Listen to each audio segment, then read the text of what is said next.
Pengenalan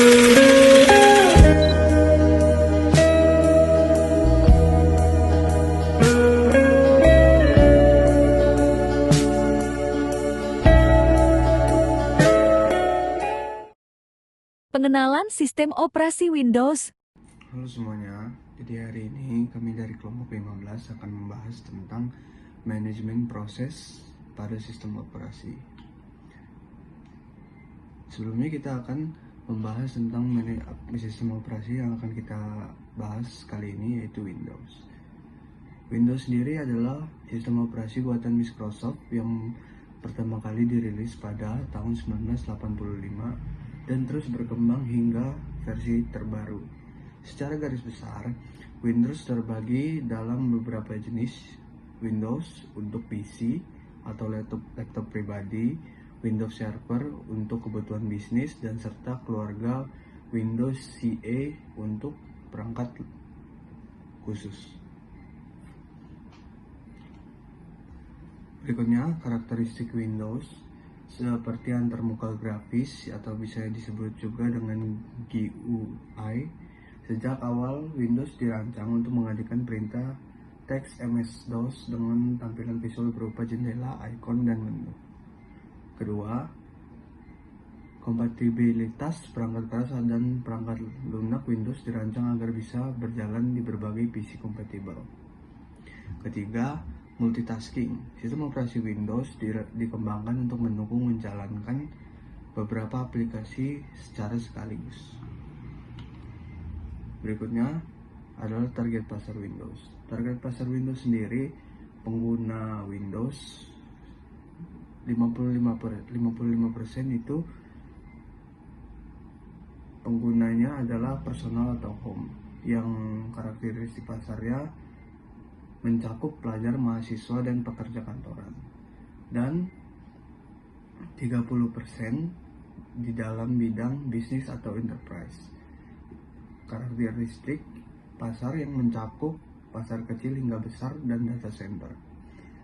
10% dari IoT, yang produk Windows CI, Windows Embed, dan Windows Phone. Karakteristik pasar produsen perangkat elektronik, dan 5%-nya adalah pasar global. Microsoft menargetkan pasar internasional dengan Windows secara standar OS untuk PC kompatibel IBM. Mari kita lanjutkan materinya. Manajemen proses pada sistem operasi Windows. Manajemen pada sistem operasi Windows adalah cara Windows mengatur program yang sedang berjalan agar komputer dapat bekerja secara efisien dan stabil. Setiap program yang dijalankan disebut proses, dan Windows menyimpan informasi proses tersebut di dalam proses control block atau PCB. Windows menggunakan scheduler dan dispenser untuk mengatur penggunaan CPU sehingga banyak aplikasi dapat berjalan bersamaan atau multitasking. Proses di Windows memiliki beberapa status, yaitu new, ready, running, waiting, dan terminate. Selain itu, Windows juga mendukung komunikasi antar proses agar aplikasi dapat bekerja tanpa konflik. Contohnya, saat kita membuka Word, Chrome, dan Spotify secara bersamaan, Windows akan membagikan penggunaan CPU agar semua aplikasi tetap berjalan lancar. Tujuan utama manajemen proses adalah meningkatkan efisiensi CPU, menjaga stabilitas sistem, serta memastikan setiap proses mendapatkan sumber daya secara adil. Oke, di sini saya akan menyebutkan beberapa analisis hasil riset. Yang pertama, saya akan menyebutkan kelebihannya. Untuk kelebihannya, yang pertama, antarmuka grafis yang ramah pengguna. Itu tuh Windows menghadirkan tampilan visual berupa jendela, icon, dan menu sehingga mudah digunakan oleh awam atau pengguna. Yang kedua adalah kompatibilitas luas. Itu tuh mendukung berbagai perangkat keras, hardware, dan aplikasi pihak ketiga, sehingga hampir semua software populer bisa berjalan di Windows. Yang ketiga itu ada multitasking preventif. Itu adalah Windows mampu menjalankan banyak aplikasi sekaligus dengan penjadwalan CPU yang efisien, sehingga pengguna bisa bekerja sambil mendengarkan musik atau membrowsing agar lebih mempermudah pekerjaannya. Yang keempat itu ada ekosistem bisnis dan enterprise. Itu tuh Windows menyediakan edisi khusus Pro, Enterprise, dan Server dengan fitur keamanan jaringan dan manajemen yang mendukung kebutuhan perusahaan. Yang kelima itu sudah pasti ada keamanan dan update berkala. Windows memiliki sistem update otomatis dan antivirus bawaan, serta proteksi akun pengguna untuk menjaga keamanan. Di sini saya akan menyebutkan juga beberapa keterbatasan. Yang pertama itu ketergantungan pada hardware spesifik. Windows sering membutuhkan spesifikasi perangkat keras tertentu agar berjalan optimal.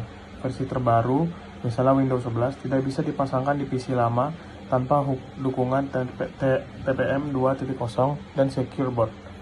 Yang kedua itu adalah kerentanan terhadap malware dan virus. Karena Windows adalah OS paling populer dunia, ia menjadi target utama serangan cyber. Walaupun ada Windows Defender, tetapi lebih rentan dibanding sistem operasi lain seperti Linux. Yang ketiga itu ada biaya lisensi. Windows bukan OS gratis, pengguna harus membeli lisensi resmi, berbeda dengan Linux yang open source. Yang keempat itu ada konsumsi sumber daya tinggi. Windows cenderung lebih berat dibanding OS lain, membutuhkan RAM dan CPU lebih besar untuk berjalan lancar. Yang kelima ada kompleksitas update. Update Windows kadang memakan waktu lama, bisa mengganggu pekerjaan dan jarang menimbulkan bug baru. Kesimpulannya adalah, Windows adalah sistem operasi buatan Microsoft yang sejak awal dirancang untuk mempermudah interaksi pengguna dengan komputer melalui antarmuka grafis. Windows memiliki pasar dominan di desktop atau laptop, hampir 99% gabungan Windows 10 dan 11. Namun, secara global, di semua perangkat hanya sekitar 29%, kalah dari Android.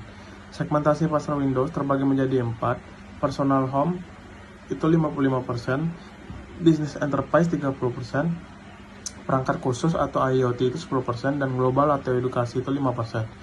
Menunjukkan fokus utama pada pengguna individu dan perusahaan.